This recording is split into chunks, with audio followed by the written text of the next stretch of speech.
Hey guys, it's Access Tonight here. I'm actually bored out of my fucking mind. So I'm over here on Percy, and I'm trying out the new Darkest Diabolos, Lord of the Lair.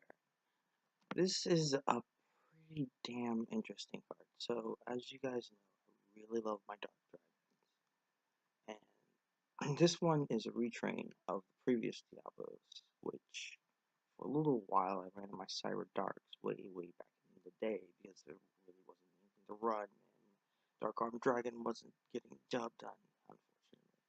So, to start off with, your opponent cannot tribute this card. Also, they cannot target it with card effects. You can only use each effect of the following effects of Darkness, Diablos, Lord of the Lair once per turn. So, starting off, your opponent can't kaiju it, and they can't target it, so they have to remove it with a mass effect. Now, uh, let's see, go back. If a dark monsters you control is attributed, you can special summon this card from the graveyard if it was there when the monster was attributed, or hand, even if not, which is a nice clarification. So if you do something that causes this to be put into your hand during the resolution process, um, you can then use this effect. Uh, Going on, you contribute one dark monster. Your opponent places one card from their hand on either the top or bottom of their deck. You're always going to pick top here, and it's going to slow your opponent down by negating card advantage. Alright, now going forward, Lair isn't out.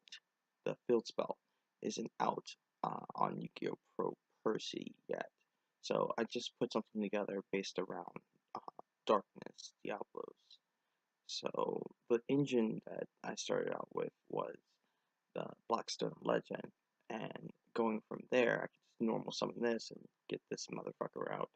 Or I could do the same with Curry Bandit and come out during the end phase.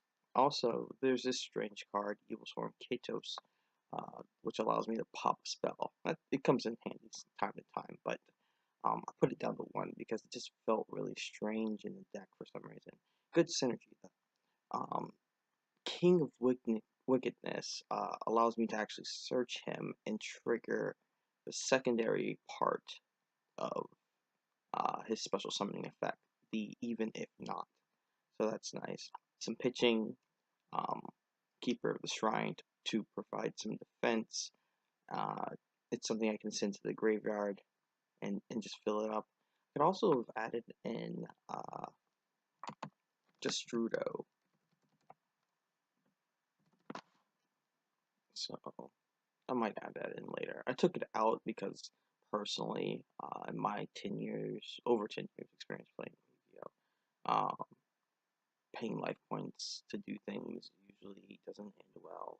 Especially small things like this, like the life point cost on this, I don't particularly like. I think it should be used in serious emergencies, and in the serious emergencies, you're going to lose the game anyway, so it doesn't matter. Better do something else with your time. So I swapped out this for Red Eyes Flare Dragon. I was running a regular Red Eyes, but I noticed that this Gemini effect does the same thing. I can add this back to my hand because it counts as a normal monster while in the graveyard. So it works really well with Keeper of the Shrine. And then I can then tribute it for Keeper of the Shrine and trigger Darkness. So this card effectively acts kind of like a wall, and it can use its effect to summon more of itself if you can get your hands on those copies. So to keep the engine going, I'm running 3 Dark Eruptions. I could probably run Reoccurring Nightmare because a lot of these monsters that go along with it have 0 attack, 0 defense, and they're all fairly low attack too. The ones that actually summon it forth, a Lord of Darkness because it's a dark deck, or Geki because why not? Dragon Shrine, which is kind of an engine card. It allows me to pitch Darkness Diabolos and get into play so I can use something else from my hand, like say Blackstone Legend, which puts two fairly strong dragon comes aboard. Um, Melody of Awakening Dragon, pitch some crap card. This is literally just sitting here because I was expecting Lair to be in Yu-Gi-Oh! Pro already from Percy, and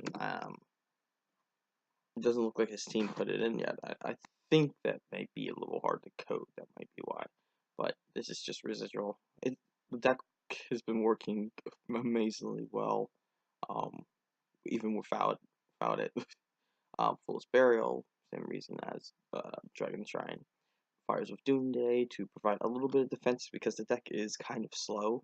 It's like a tank almost, but it's very beatdownish. It doesn't have any real control elements. You're not doing things to your opponent. You're just beating the shit out of them, and they can't really fight back because they can't target. Um, so there's that. And then just if you see something particularly dangerous, get rid of it. I was running Dragon Hex Core, I think it's called. Hexer. I took this out, so I can probably take out this engine in here. Link Karibo tributes itself, which triggers this motherfucker, and I can use Legend. So overall, the deck has been pretty great. I named it Dark Grepher because if you're familiar with a fan theory, that Grepher turns into Dark Grepher and then into Dark Lucius.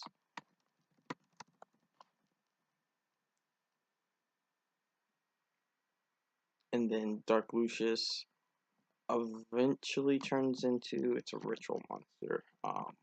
Monster Fiend.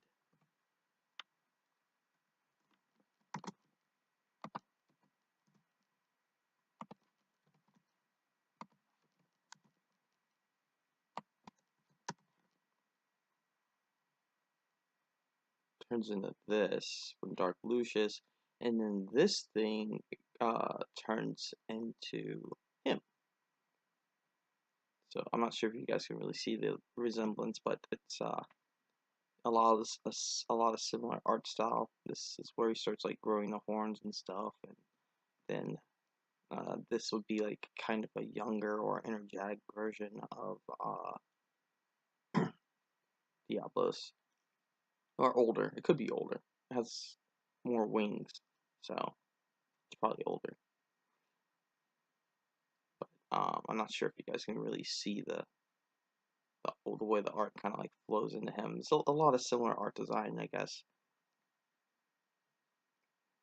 But yeah, that's it for this episode of me fucking around and just being a lazy person. I'm gonna go back to coding. This has been Access Denied, signing out. Connection.